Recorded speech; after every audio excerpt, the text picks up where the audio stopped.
It was a freezing dawn on the North Atlantic when the merchant vessel Aurora sighted something unusual on the horizon. The mist was alive, writhing like serpents over the waves, shrouding a massive silhouette that drifted aimlessly. A ship, immense and foreboding, rocked with the currents, unresponsive to repeated radio hails. Captain Richard Evans of the Aurora was a seasoned sailor, but something about the sight filled him with unease. The crew whispered nervously as they drew closer. The name on the weathered bow read Eternal Horizon. Strangely, the name didn't appear in any maritime logs or registries. Determined to investigate, Captain Evans ordered a boarding party. As they climbed aboard, an unnatural silence engulfed them.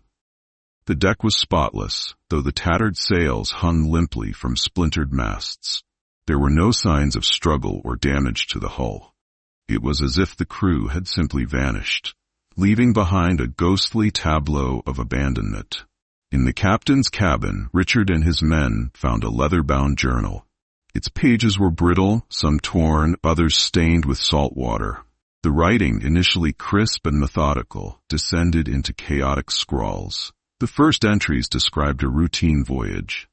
June 3, 1897, departed Liverpool under favorable winds. Cargo intact, spirits high among the crew, expect to reach New York within a fortnight. June 7, 1897, clear skies and steady seas. Crew morale remains strong. Passed a fishing vessel this morning, exchanged pleasantries via signal flags. But by the third week, the tone shifted. June 15, 1897, dense fog has settled around us, visibility near zero. The men grow uneasy, claiming to hear voices beyond the railings. Superstition, no doubt. The entries became darker and more fragmented. June 17, 1897, the bell in the crow's nest tolled thrice last night. Samuel swears he saw a figure up there, though the nest was empty upon inspection. June 19, 1897, James is gone. No trace of him, not even his boots. The men whisper of curses. I've locked the ship's arms, we cannot afford panic.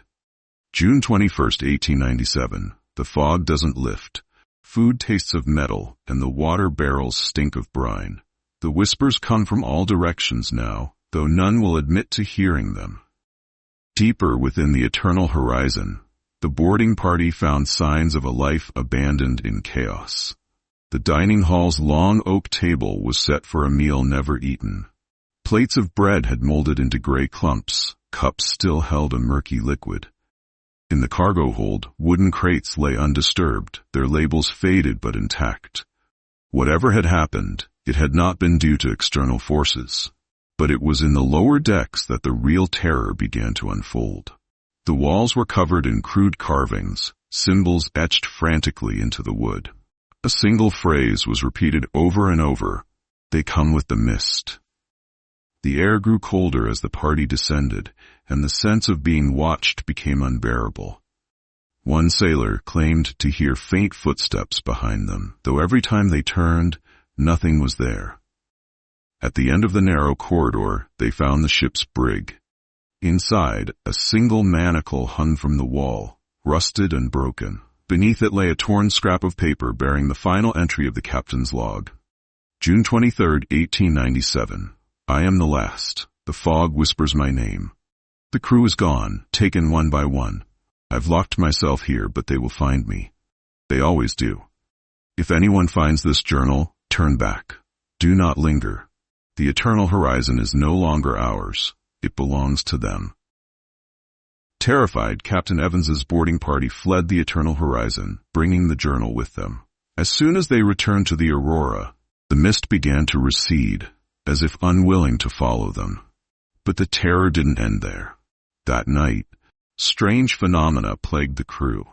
Objects moved on their own, shadows danced where no light should cast them, and the faint tolling of a bell echoed from the empty sea.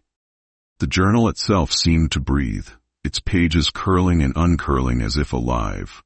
One sailor, driven mad by whispers only he could hear, threw himself overboard. Determined to put an end to it, Captain Evans tried to burn the journal, but the fire refused to catch. The leather binding seemed impervious, and the ink only darkened under the flames. Desperate, Evans sealed the book in a watertight box and cast it into the ocean. By dawn, the Aurora was free of the mist, and the crew prayed they had left the curse behind. But weeks later, another ship sighted the eternal horizon adrift, cloaked in that same unnatural fog, its deck as empty and pristine as the day Evans had found it. The legend grew, and sailors began to speak in hushed tones of a cursed ship that lured the living to their doom. And somewhere in the deep, the journal waits, waterlogged but intact, its cursed words eager to ensnare the next unfortunate soul. If you enjoyed this story, leave a like, subscribe to the channel, and check out the next video now playing on your screen. Until next time, and good luck sleeping tonight.